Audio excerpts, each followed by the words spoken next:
Hello, everyone. This is Todd Talks. I am joined by my lead writer, James Haeck, and we are going to be talking about all things Mind Flayers. It is certainly on everyone's mind right now. Not to make a terrible pun, but I did it. So, yeah, why? Let's talk about Mind Flayers. They're one of the most iconic monsters in all of D&D. They are also one of the most scary. They're threatening. They're terrifying. And adorable. I love them. And adorable. They're my favorite D&D monster, bar none. Let's talk about why that is. Because they are so iconic and so strange. And also, when you mention them, like you can mention a dragon in Dungeons and Dragons, and you're like, maybe we got a shot.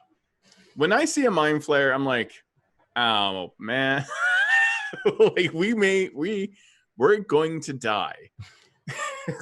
So to me, they're just that monster that's quintessentially D&D. Dragons may be in the name of the game, but you can go to basically any genre of story and find a different kind of dragon. Yeah. Whereas if you're playing D&D and you run into a Mind Flayer, it is the perfect encapsulation of that sort of epic fantasy, but also it's gone through pulp sci-fi, pulp fantasy. It's got that sort of John Carter of Mars, Edgar Rice Burroughs, Robert Howard sort of feel that Gary Gygax based D&D off of. And that's why they're iconic, but also they're horrifying. They're a little goofy. They're completely scary. They're fun to fight against. And they're proof of outer space. They're proof that the movement between the many worlds is possible. And I've always liked that idea of, they are kind of that deeply Cthulhu creepy factor of this ancient civilization that no longer exists, that spanned the entire universe and then was basically snuffed out. Now, most of the lore is that the Githyanki had an uprising and somehow we're capable of fighting off the Mind Flayers. But the details of that, obviously, have never been like completely written out, and nor do I want them to. I like that mystery. Yeah, it's one of those many D&D sort of like lore details that have kind of this background for a lot of the stuff that happens, right? There's so many monsters in the Monster Manual that have Mind Flayer in their origin story somewhere. But it's space that's left open for dungeon masters to fill with their own ideas. Yeah, I mean, that's an important thing, I think, for even dungeon masters to do for their players to a degree is it's not, because that's the thing, like, it's not, you could write it all out for me, but it's never going to be as terrifying as something I can probably make up in my own mind. Yeah, D&D is a game of imagination. If you as a designer or you even as a dungeon master are doing all the imagining for your readers or your players, then you've taken out half the fun of the game already. There's a balance to be struck between learning cool stuff and imagining cool stuff. Now, I'm going to go ahead and I'm going to share my screen here because there's some the Mind Flayers have touched basically every world to some degree. And I am going to... So one of the key examples we were just talking about are the Koatoa. They are this fish-like race, and they were basically enslaved by the Mind Flayers and by the Empire. Yeah, Mind Flayers, they're terrible, terrible people. As far as their sort of entire background goes. They had a massive galactic empire, essentially, or whatever the galactic equivalent in a D&D cosmology would be. And whatever creatures they could find, they enslaved and they put to work. Kuo-toa are probably, of the races that survived enslavement, probably the worst off. If you have not played with Kuo-toa before, I encourage you to. There's a lot of good Kuo-toa stuff in the D&D adventure Out of the Abyss. And in adventures like that, you'll see that Kuo-toa, as a people, have a utterly warped perception of reality. And the biggest manifestation of that warped perception are their gods. They create gods willy-nilly left and right.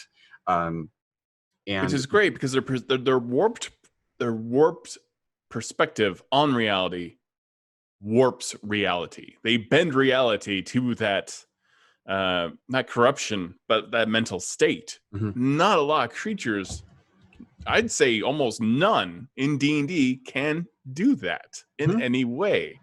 Like, they are god makers.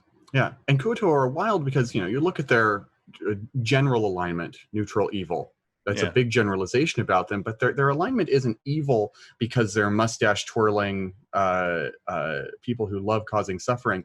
It's because their perception of the world is simply unaligned with what we would consider normal or good or anything like that. And so they will do terrible things in the name of their gods, in the name of their own self-preservation, because that just seems like the right thing to do. I love them because they are such a low challenge rating, but when you look at the Kotoa, they one of the things that sticks out about them the most is they can sense the presence of any creature within 30 feet, whether it's invisible or even in the ethereal plane. They just know where things are. And it is a very Cthulhu sense of insanity, of them having a higher perception, because their logic is not the logic that you will find in your own party or in many creatures in D&D. And because of that, they are unburdened and perhaps able to see things that other people cannot. And again, this ties in so nicely with them, having been so horribly tortured by the Mind Flayers, yet now are capable of actually creating gods. I've run games where I love it when there are Kotoa cultists, and they're in the throes of trying to create a god. Like, they could have a god like effigy, and then that effigy starts moving around because they finally just believed it enough. It's very upsetting. Kuoto are great villains for you to use in your D&D campaign because there's very much a dial on the sort of morality that you can pull with them. They can be total cannon fodder, brainless monsters that player characters can mow down because, well, they're completely detached from reality. They will simply kill without thought, and that's the way you want to play D&D. I think that's valid, this sort of monster killing, dungeon delving approach to the game. But if you want to take a more nuanced look at the game, you can very much make them a utterly tragic group of people. Not only were they descended from people who were mentally tortured into utter insanity, but then they were driven from the surface world, pushed into the Underdark, where they began adapting. Gollum-like, their eyes grew wide, and now they live as these wretched creatures in underground lakes. And there's genuine pathos there, if that's what you want for your campaign. They also have a theocracy because they are god makers. Right. On top all of this, hail blib dual poop. Yeah, they're and so you have this other layer of this. There's so much written about this one particular race that happens to have been created by the Mind Flayers, and there's a lot to chew on there to flesh this out. I could see a very lawful good, a group of Kotoa who have created their own god. Well, that god becomes sentient. I mean, there's so many weird story hooks you can do here that I've actually played with some backgrounds of my own characters because of this concept that if you believe enough, these things they can make it real. I love these as villains. I love these as potentially heroes. I played a hero that was a Kotoa. I think it would be lovely if they're a playable race, but that's my 2 cents. I feel like we have enough cats, so but I would be totally down to play a Kotoa. And they're a wonderful example in any campaign of the mere presence of Mind Flayers, that they had some touching on this world. Speaking of playing characters who've been touched by Mind Flayers, do we want to talk about the Gith a little bit? Yeah, that's a good segue into the Githyanki. Now, the Githyanki were featured, well, I don't remember which magazine, and I'm having trouble because screen share is, there we go, taking over a little bit. But so the Githyanki are interesting. They showed up previously to the Fiend Folio in first edition. I believe they were in White Dwarf, I believe, was the name of the magazine. Yeah, so it might have been, yeah. And the Githyanki are interesting because my previous assumption was that they are human and had been changed by the Mind Flayers, but I believe that lore has changed a bit.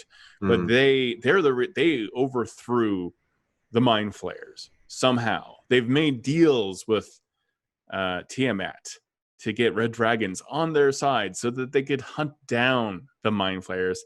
And they have another branch. There's the Githyanki and then there's the Githzerai. Githzerai and the Githyanki have very different agendas. They both hate Mind Flayers and actively hunt them down, but they have very different societies and very complex societies as well. Yeah, a long time ago in realm space far, far away, when the Mind Flayer Empire was at its peak, the Gith were one of the most populous races enslaved by the Mind Flayers and sent to serve them across the stars. And a leader arose from them and threw off the shackles and ultimately led to the downfall of the Mind Flayer Empire in its entirety. And following their victory, as often happens, Vlaakith, yes, as and often, who was a Lich Queen. Yes, I think she remains a Lich Queen, or perhaps there are. They're not entirely sure where Vlaakith is. Yeah. Maybe it's one of her descendants. I'd have to check back up on that. But as often happens with a successful revolution, there were schismatic factions that broke off from it. And the Githzerai were one faction and the Githyanki were another. And one of them now resides in the plane of Limbo, where chaos holds utter order. And the other live on the astral sea, where they can drift among the stars. I believe it's the Githyanki who live on the astral sea. They ride red dragons given to them by Tiamat. That's correct. And it's the Githzerai who live in Limbo. Yeah, and I've always loved the invention of the Githzerai because I like this idea that they decide not to follow Vlaakith and that they have formed their own society, and the idea that monks live in Limbo to better themselves, to master themselves, could not be more fun of a kind of like a story. I mean, it's not. It's like the trope taken to 11, right? They're lawful people who live in a realm of pure chaos to harden themselves. It's very cool. Just to test them. Like I imagine if you're up against a Githzerai monk, you're probably not going to get their goat. You're not going to be able to necessarily irritate them too well or confuse them with chaos. But both these societies do not get along. But I love the complete difference between them, and these are also some of the first really psychic creatures. And all of these kind of belong into that strange, weird realm of the Koatoa can create gods, which maybe psychically you can make a reason for. With the Githyanki, they very much have those powers, like you would see in any type of sci-fi, psychically powered type of fantasy. I mean, if you like, you've got that sort of science fantasy, Star Warsy feel already, right? Yeah. There are these monastic warrior monks with psychic telekinetic powers. It's perfect for that feeling. We bring up Mind Flayers and all the various Mind Flayer touched races today because there was a big Baldur's Gate 3 stream earlier today when we're streaming this. And I thought it was very cool on the very first Baldur's Gate 3 reveal trailer, that there is a Gith party member that can join you. She's got the silver armor that just glistens. She's got the silver sword. Oh my God. She is so cool. I loved how wonderfully realized Baldur's Gate 3 cinematic was for that, because you are seeing the Mind Flayers do what they do. Yeah. You see them attacking a town, absorbing them. And the reason why, all done silently, because, well, a couple of them got old and aged out. So they're grabbing a few more people to fill out the ranks of the ship, or they had Uh-huh. just gone from a battle. You're not quite sure what the circumstances are, but they're replenishing their ranks Yeah. by adding tadpoles. And then the Githyanki show up, and I've always wondered like how they appeared. So I Got love kind of a little hyperdrive or something on yeah, their a little bit, dragons. little hyperdrive on the red dragons, a little bit of a dimension door, and the red dragons pop out with the Githyanki riding on top of them. And I love just the visualization and the absolute craziness when you really think about it, of Githyanki riding on top of red dragons, having made a deal with Tiamat to help kill the mind flayers, and the mind flayers running around in that spaceship with tentacles. Mm-hmm. It's just such high fantasy. It's so fun. I think kind of challenging for a dungeon master who's like juggling, like, because you're going from Dungeons and Dragons, like you imagine trolls and this very Western, you know, you got dragons Mm-hmm. and goblins and all this stuff. And then I feel like once the mind flayers get involved, you are entering into a whole different realm of weird and danger. Yeah. Oh yeah. So I think we've got the psychic knights. We've got the enslaved race that can just create gods when they want to.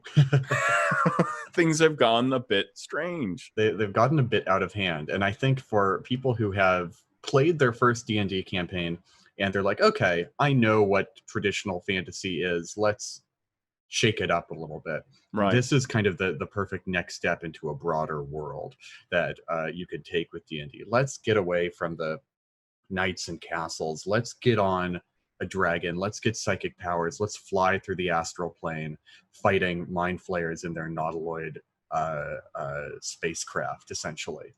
And it implies a lot of complication there too, because Mm-hmm. that gives you opportunity. Because we were discussing, I had an adventure I was running on a live stream where there was quite a bit of Githyanki and red dragons having to do with the existence of mind flayers, and you can get stuck between these two very arguably. I mean, mind flayers are just like a force, Mm-hmm. right? I would say they're the most insidious kind of evil. But the Githyanki are quite evil as well. Their entire empire is, I mean, they're in league with the red dragons, and no matter how you play it, the Githyanki empire has done terrible things. Yeah. Especially with their obsession, and have made many of the same mistakes that the mind flayers themselves made in their empire. They don't see the moral difference. So being stuck between a mind flayer and a hard place of the Githyanki and red dragons, you're going to have a lot of interesting role play introducing these two factions. If you're jumping between the two, a lot of weirdness can ensue there. That's very it almost kind of writes itself. Yeah, I mean, you want to talk about a war with no clear good guy. You look at the battle between the mind flayers and the Githyanki, because the tables have very much turned in this fight. Even though the Gith are not exactly huge in number, the mind flayer empire has fallen, and these irredeemably evil brain-eating monsters are now living underground in the Underdark, trying to hang on to whatever scraps of power they have left. While these people in silver armor with silver swords and psychic powers fly through the stars on dragons on loan to them from Tiamat. Like, the power dynamic has shifted immensely. But the thing is, if the Githyanki were to wane all of a sudden, mind flayers would take advantage of it, and suddenly the balance of power shifts back to them. It reminds me a little bit of the Blood War, also, where devils and demons constantly clash, and only their constant clash allows the forces of good to flourish on top of them. Though weirdly, I have never felt sorry for devils. But I have felt sorry for the mind flayers on some weird level. Like, they're definitely on the back foot. Where demons are like irredeemably, they just want to eat your face, and devils just want your soul. They both want one half of whoever you are. They either want your flesh or your soul. There's a book from D&D 3rd edition called Lords of Madness, which is a deep dive on a bunch of different aberrations: mind flayers, beholders, Neogi, several others. And there is a bit of lore which is kind of dubiously canon at this point, that talks about a sort of time loop that I find very exciting, where mind flayers are, their grand empire was actually very, very far in the future. It was not a past event. It's a future event. And when their empire was destroyed, a whole lot of people, rebels, Rebel Gith, Kuotoa, etc., Mind Flayers, Elder Brains, all got sucked back into prehistory. And suddenly they found themselves having to rebuild. And so maybe the whole thing about the Mind Flayer Empire that we hear about is actually a campaign-ending horror that your players will have to stop rather than a past event.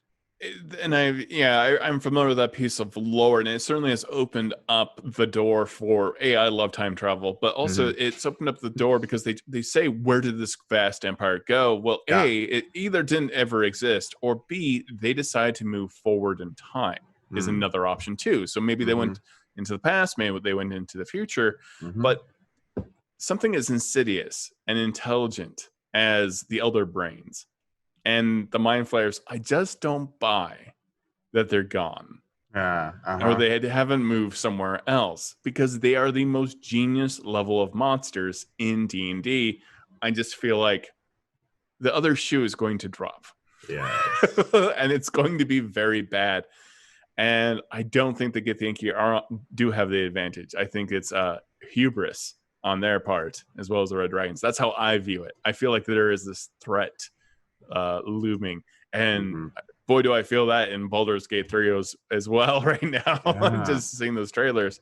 There's still a lot about that game we don't know about. Who knows what the end state of the plot will be? Yeah, I want to move, because they have influenced so many people, including like the Deep Gnomes. They themselves also have psychic powers.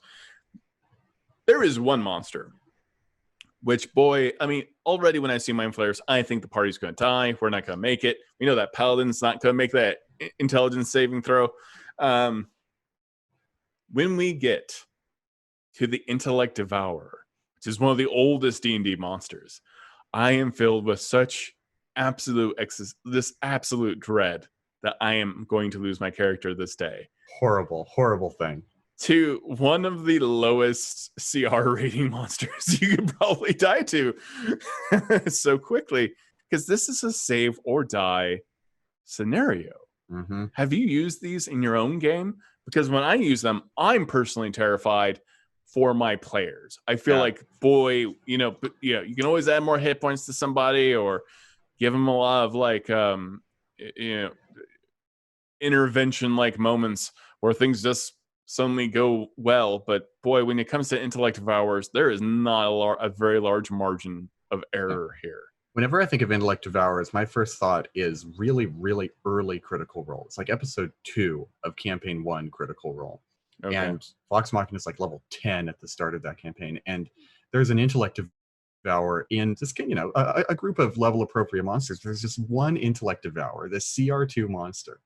And it nearly takes down their barbarian single-handedly. And it's like, oh my god, if the DM ever asks you to make an intelligence saving throw, your gut rises into your throat like, oh no, if I fail this, I all over. I can't think of a spell where you feel good about it. There's something about, I mean, sure, there's con saves and wisdom saving throws, that kind of thing, but man, I feel like every time I am forced to make an intelligence saving throw, I'm like, oh, here we go. So these little brains with claws, which first off is just amazing and weirdly adorable, I guess. It's a puppy. Right. It's a little puppy. It's a little brain puppy.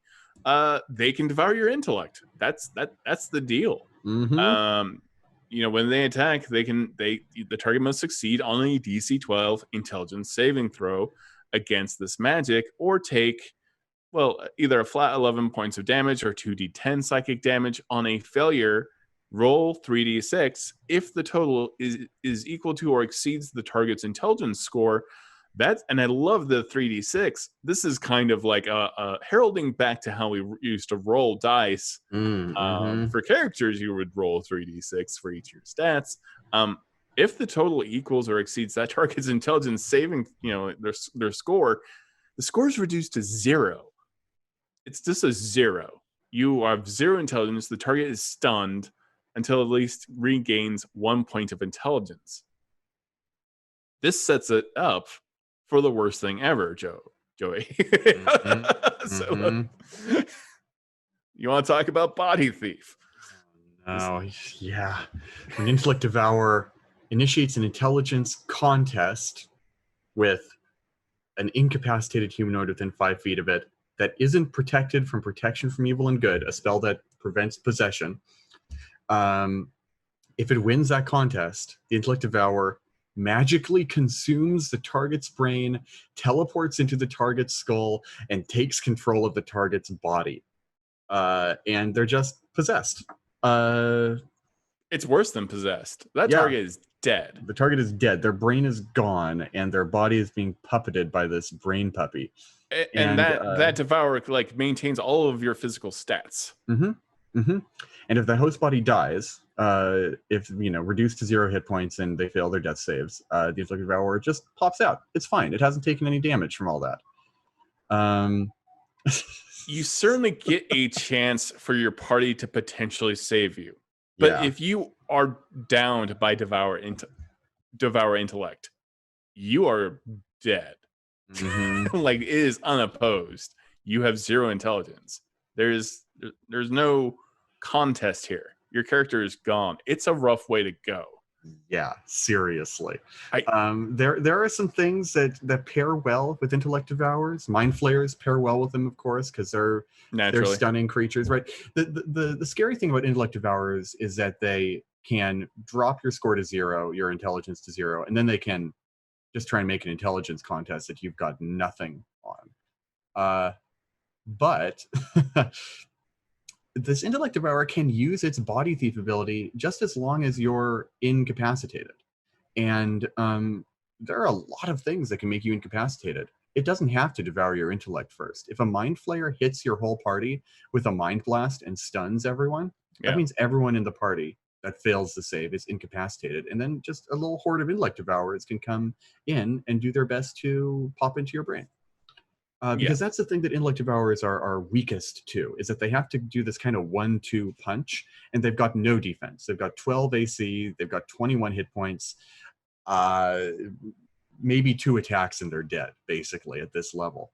So if there's anything that you can do as a DM to give them a fighting chance, like have a Mind Flayer start the fight for them, stun everyone, then these things become, they go from scary to, like, terrifying.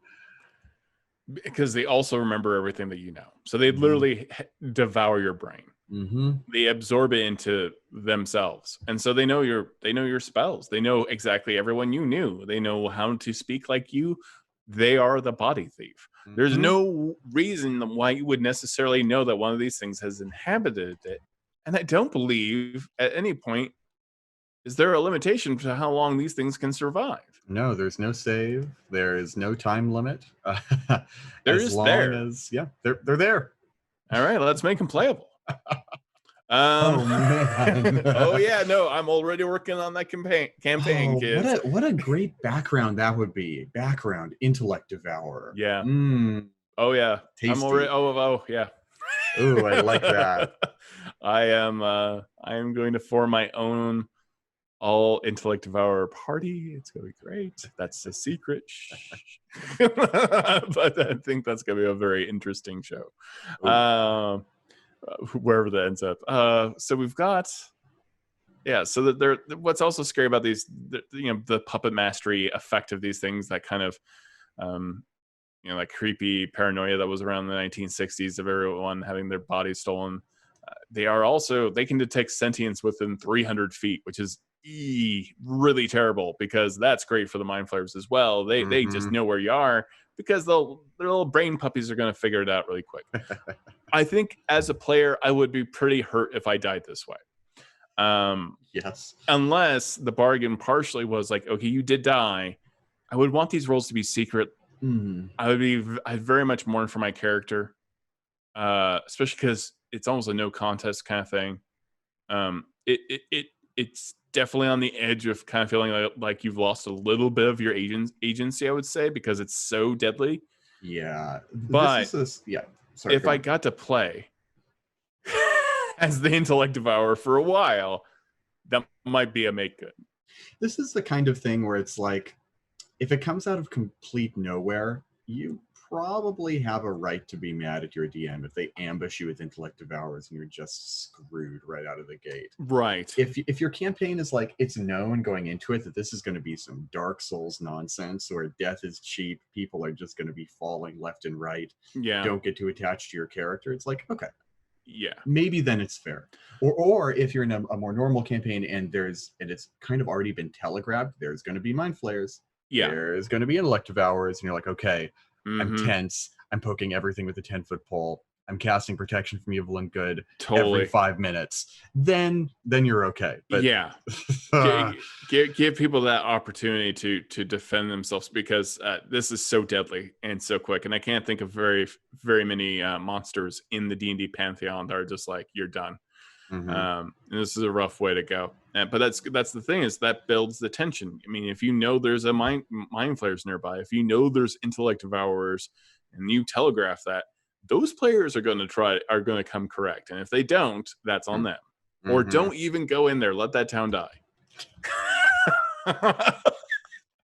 I've been in some parties. Damn, Todd. I'm just saying, I've been in some groups where we would just mosey on to the next town. It wasn't so lethal. Sorry, hey, listen, warlocks gotta survive. So what are also some other wonderfully, recently deliciously fun monsters that come from Mind Flayers now? There are so many we could talk about. Well, we've got the Oblex. Yes, this is a fun monster just from the start. It's actually, this horrific creation is actually a product of the Make-A-Wish Foundation. When child, their wish was to create a D&D monster. They worked with the D&D team, and this is their unholy creation. Yeah. From the mind of a child, everyone. I know, yeah. A feel-good story of the creation of the Oblex. These are psychic oozes created through illithid experimentation that devour people's psyches and have the ability to shapeshift into the people whom they consume. So fun, family-friendly, all that. They really are. They are a product of the Mind Flayers experimentation, which again reminds me, like these creatures, the Mind Flayers, this empire has been collecting things, experimenting on these things, maybe refining something. Like, what are they after? Are they just doing it for fun? Are they doing it because they just find it to be deliciously evil? Or is it some just terribly morbid curiosity of just experimentation for the sake of experimentation? I have to wonder. Yeah. So this is what I love to do in a campaign, and these particular creatures are oozes that eat memories. This is, again, something so viscerally horrifying that this thing will just desires to eat who you are. Not just to kill you. And this is, again, what's scary about the Intellect Devourer as well, is this loss of self. I think this is pervasive in everything that the Mind Flayers are in D&D. Because when we get into how Mind Flayers even get made, it's a loss of self. It's so much more upsetting than I died because a bunch of gnolls stabbed me with spears. I'm like, that's a warrior's death. If you're dealing with Mind Flayers or like the Oblex or the Intellect Devourer, I don't think you're going to have that hero's ending. At least it's not going to feel that way. These creatures, not only do they impersonate people, they kind of bud people off of them. Yeah. That sulfurous impersonation trait that this guy has. It's not just that the ooze forms its entire self into a simulacrum of a person. It kind of extends this pseudopod that morphs into a human representation, and there's always this little gooey trail that connects them back to the host Oblex. And this trail is immune to damage, but it can be followed. And if the trail is ever prevented from kind of matching back up, if it no longer has a space 1 inch wide to travel, then it can be severed. So if you ever smell sulfur in your D&D campaign, and the NPC just like you can't see him from the waist down, assume that there is a ruby red trail. If they've got a red shoelace. And don't metagame, kids. But... You'll wish. Yeah, I know. Don't metagame. Don't rob yourself of the fear. Right. And what's funny is I love this kind of weird misdirect of, ooh, they smell like sulfur. And that will make me think, okay, we're up against devils. Yeah. Right. Or like a mage, or like there's a fireball. Exactly. So it can be very misleading. You can walk in thinking you're going to fight the infernal, and you're going to fight something far. I feel like ultimately like something you don't even know what it wants. There's no reasoning with this kind of thing. These things can have multiple personalities kind of all inside of them because they've eaten these memories, which is, again, a very terrifying concept. We've seen it in novels certainly before. Not to bring up Phantoms, the Dean Koontz novel, or Phantoms, the film with Ben Affleck. And let's be really clear here. We're not just talking about humanoids being impersoned by these things. The only creatures immune to having their memories devoured are constructs, right? Oozes, plants, and undead. You could really pull a double misdirect and have a devil have its memories eaten by this thing. And then, you smell the sulfur, you see a barbed devil pop out, you're like, okay, great. Wait, why isn't my smite evil working properly on this guy? What's going on here? Trick your paladin, make them feel confused and scared and out of their element. And they're gonna be angry. Your players are gonna be angry. Yeah, they're gonna be like, so clever. What the hell, DM? What are you doing to me?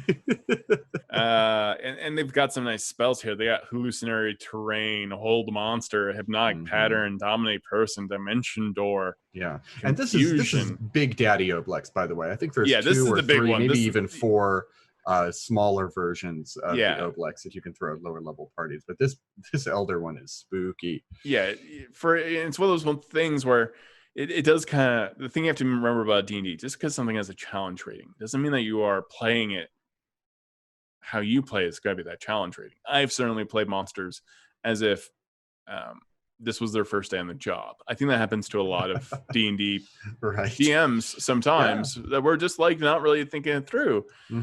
But boy, it is delicious when you do think in their shoes. Like, how do I, and you and I have had conversations recently. I'm like, how do I act if I'm an Oblex? Like, how do I act if I'm a Mind Flayer? Like, how do I, what are my agendas? And like, how do I go about, what if I'm the hero of this story, right?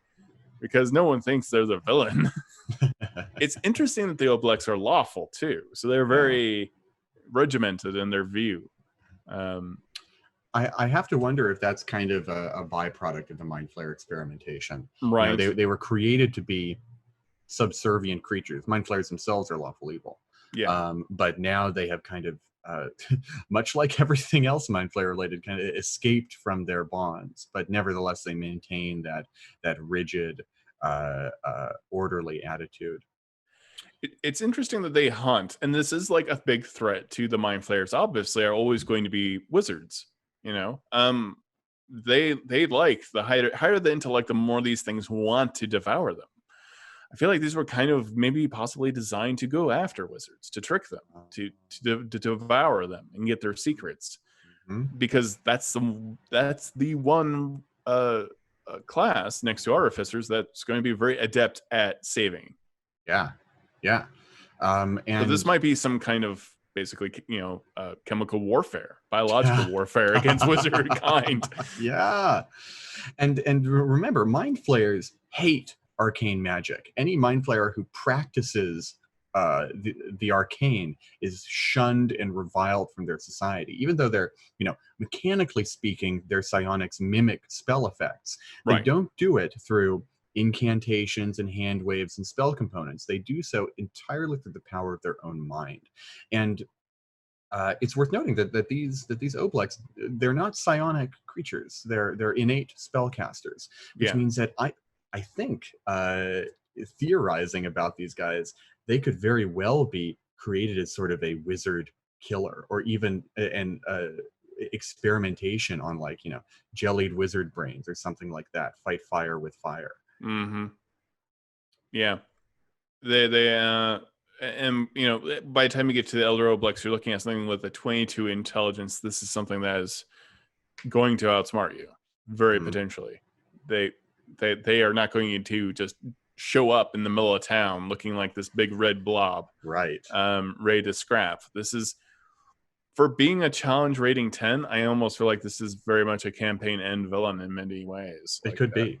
Yeah, it's this is one of your greatest threats in the game potentially. I mean, imagine an entire town that has been consumed by Oblex and is luring adventurers there as a sort of heinous mousetrap, where beneath the floorboards of every house in town, there is an Oblex living there, puppeting 1 or 2 or 3 different simulacra that go about their business. They're never going too far, because remember, they can only go about 120 feet away from the main body, but they're tending to their gardens, they're managing the shops, and they always have this excuse of why they aren't leaving their place of residence.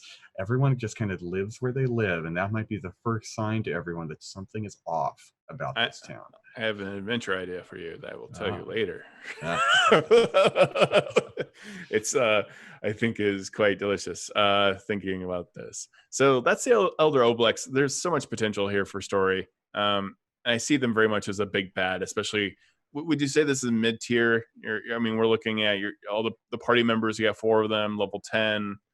This is a great mid-tier villain. And it's a villain you're not going to forget. You're going to be like, ugh. No, you're going to remember this guy forever. Those were rough days. There's a lot of other Mind Flayer monsters, and we have got 15 minutes left. We should probably talk about Mind Flayers. Let's talk about the big boy himself, and of course the Elder Brain. So the biggest boy, yes, the biggest boy. So the Elder Brain is what unites all of the Mind Flayers. Eventually a Mind Flayer will go out and try to form its own colony. Its flesh will erupt. It will become one giant viscous brain that needs to be kept in kind of a vat. This thing allows it to spawn tadpoles. When those tadpoles go into a sentient life form, they pop out. The skull cracks, the flesh changes, and those things become what we know as Mind Flayers. This is a very dangerous boss. This is a challenge rating 14. It is, again, another genius level creature. Weirdly enough, not as smart as the Elder Oblex. I see a battle between the Elder Oblex and the Elder Brain that could be very interesting. Very interesting. But yeah, so that's what happens. We create these Mind Flayers, and this is again what's great about this entire kind of weird subspecies of D&D is that you yourself as a player can become fodder for becoming a Mind Flayer. Not only that, Mind Flayers can eat your brains. The first time I saw the Elder Brain in Volo's Guide to Monsters, I thought, wow, CR 14, that feels a little, I don't know, low for such an epic feeling monster, the boss of an entire Mind Flayer colony. But to anyone who also feels that way, I want to remind you, because this is what I ended up thinking about, it's that you're never going to fight an Elder Brain alone. This Elder Brain is psychically linked. It has telepathy up to 5 miles. It can communicate with every single Mind Flayer and Mind Flayer thrall within the entire colony. And the second you step foot in its inside the colony, the thralls will be telling it that you're there. Yeah. And when you get into its chamber, if you've managed to sneak past everything, you snuck past every guard, every ward, you get into its chamber, and you're like, all right, you're going down, Elder Brain. It's like, ha ha ha. Everyone come in. And the doors open wide, and there's an entire legion of thralls and Mind Flayers coming to crush you. So the entire encounter is not suitable for 14th level characters. This is going to be bad news for everyone. This is just how it stacks with the other things. You need to stack these challenge ratings. Like this is not what the only thing, like you said, you're fighting. There could be Intellect Devourers in the water. I mean, villages from miles around could be all drones of this thing. Yeah, and this is a legendary creature. It's got regional effects. It simply by being in an area, it begins to warp the land around it with its psionic presence. You Right. want to scroll down to those regional effects? Yeah, the regional effects are real nasty. So within 5 miles of this thing, yeah, we're seeing that the Elder Brain can overhear any telepathic conversation happening within 5 miles of it. So if you are having telepathic conversations, which adventurers tend to do, this thing is listening in. You know, you have to make it Wisdom DC 18 to avoid this. This is super dangerous. Any creature with which the Elder Brain has formed a psychic link can always hear it whispering nearby. And you always feel like you're being followed. Whether or not you have a connection with this thing at all, you have this kind of innate paranoia following you around no matter where you go. This makes it very hard to spy on this thing. Yeah, really. Oh my gosh. Yeah. So you are never safe within even a 5-mile radius in Elder Brain. It's wiretapping your calls. Yeah. You can hear its psychic static whenever its psychic link is on you. You are never safe while you're around it. And this Elder Brain, the Elder Brain can sense, much like the Intellect Devourers, this thing can sense the presence of any creature within 5 miles that has an intelligence score of 4 of higher. You are not getting the drop on this thing. No, it knows where you are always. It always knows who you are, and all it has to do is check its list of its thralls. And if you're not on that list, well, you're about to become one. 5 miles. And while you're doing that, it's got that telepathic hub ability. It's setting up a conference call between you and your entire party and its greatest lieutenants while you're wandering around within 5 miles of it. So this thing is taunting you the entire time you're walking around its lair. It's urging you to come deeper into the colony. Come closer. Even if you love to eat. Yeah, I would love you to join, my friends. Even if you dropped out of space from orbit and fell, it still has plenty of time to prepare for your arrival. It's like you're not sneaking up on this thing, which is like a funny thought, but like what a horrible failure this would be. Now we're missing a lot of things, but what's great is this is another great endgame villain.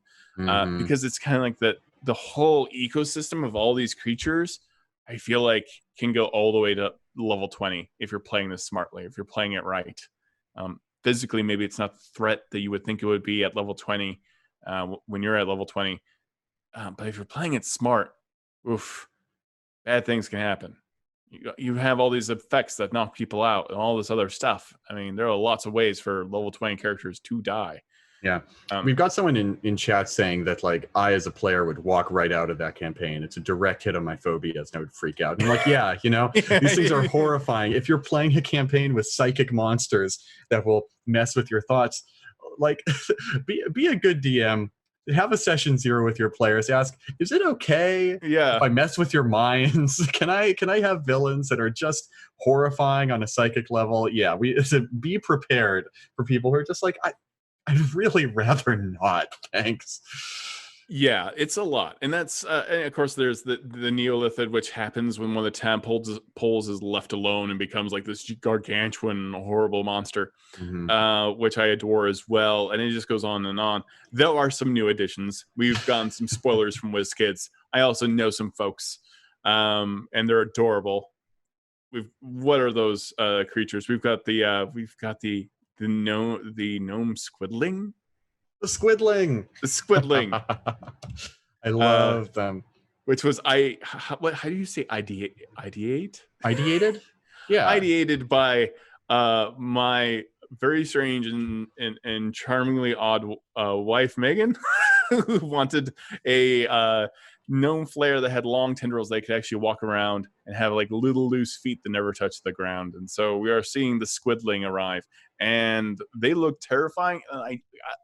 And I do not know all. I could just only expect if the cuter something is, the more dangerous it has to be in some way. That's just my assumption. I love the idea of other sentient creatures being warped by Sir Morpheus. I totally butchered that, but and looking like different things. And we know also coming fairly soon, according to WizKids, there's going to be a tiny gnome Flayer that looks like a regular size gnome Flayer, but only tiny. which is also adorable, but also gives me pause. So, yeah, I mean, you can just imagine how every race, right? Mind flayers propagate not through sexual reproduction, but by implanting tadpoles spawned by an elder brain into the ear canals of their victims. And all the Baldur's Gate trailer material has some pretty intense imagery regarding that. Or actually, it might be their eye sockets. Anyway, yeah, they go under the actual worm goes under the eye socket and out the other end. Yeah. So fill your mind with thoughts of that. But they crawl in and they devour your brain over the course of some period of time, and then you begin transforming into a mind flayer. Your skin becomes rubbery, your frame becomes lean and skeletal, you get the tentacles pop out, and then you are a creature. You are the mind flayer. But just imagine what that must be like for every different D&D race out there. Can you imagine what might happen to a gnome who are themselves a bit innately magical? Why? How might their own magical nature change the effects of cerimorphosis on them, or a tiefling, or a dragonborn? Exactly. I think in canon, basically any humanoid creature that is affected by cerimorphosis just becomes a normal mind flayer. Right. But I think that's a vast untapped resource if you are running a mind flayerish campaign, to see what kind of horrendous creatures different D&D races could become when they've got that tadpole in them. And the fact that these things have been, these gnome flayers have been introduced, thanks to much begging on my part, probably, it opens that door up for the weirdness, right?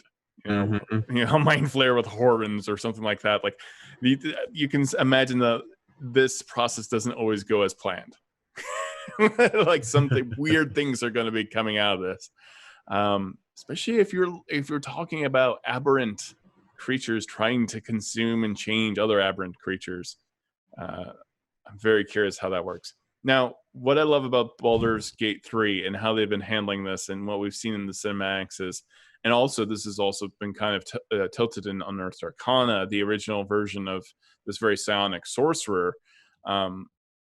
was one of the indications that reasons why they said that you could have your psychic powers was you actually had a dead tadpole in your brain, which is so creepy.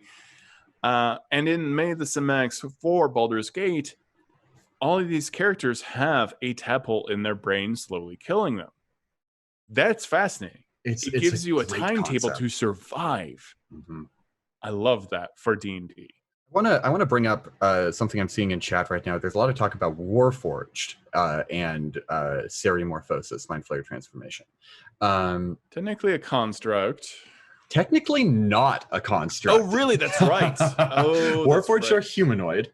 They may be made out of wood and metal, but they have a soul. They have a certain amount of semi-organic process. So technically, you could have things like Warforged lycanthropes, Warforged vampires, Warforged mind flayers. Anything that transforms humanoids affects Warforged also. And, you know, as a DM, you're welcome to change that. I think it's a very reasonable change to make. But I love leaning into the idea that these are not just they're not just robots, Warforged. They're creatures made from organic material. They have a wooden body in there, and they have a something that functions as a brain, even if it's not literally an organic brain. So they might come out a little bit wrong. They might not turn into a mind flayer in the way that you think. I barely even want to think about what might happen to a Warforged if they get a tadpole in there, but but it would be horrifying in a way that I don't think any player would be fully prepared for.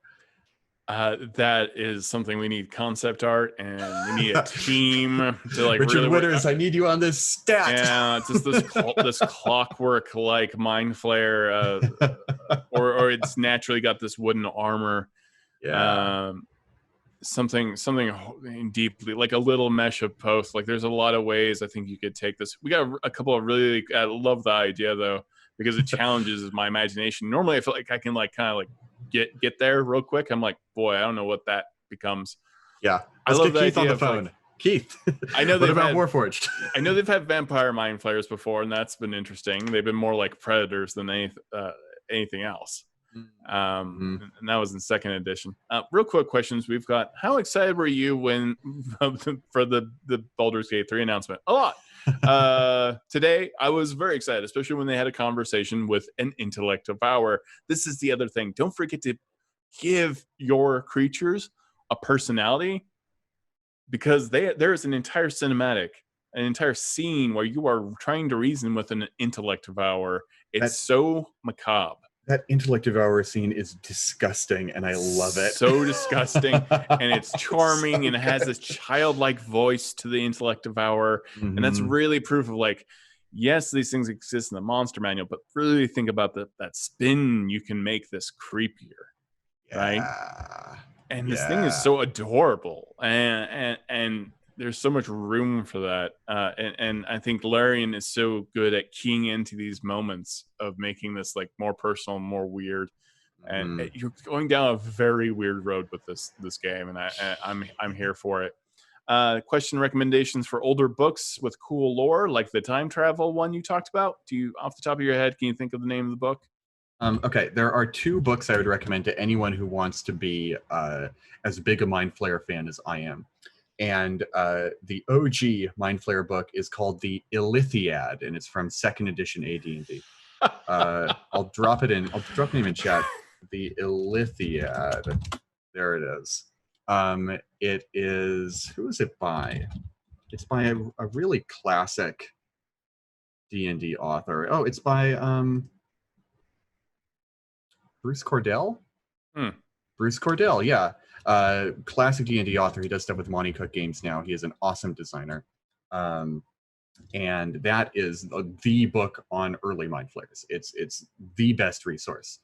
And also, if you go forward to 3rd edition, the book I was talking about earlier is called Lords of Madness. And it delves into Mind Flayers, Beholders, Neogi, Aboleth. I love Aboleth also. They fit a similar but different niche for Mind Flayers in terms of psychic Lovecraftian horrors. So those 2 books, if I would recommend anything at all, get those 2 books. Even before Vola's Guide to Monsters in 5e, frankly. The stuff in there is good, but this goes into such great detail that they are a great resource for anyone. Both of those books are on the DM's Guild. You can get a PDF for pretty cheap.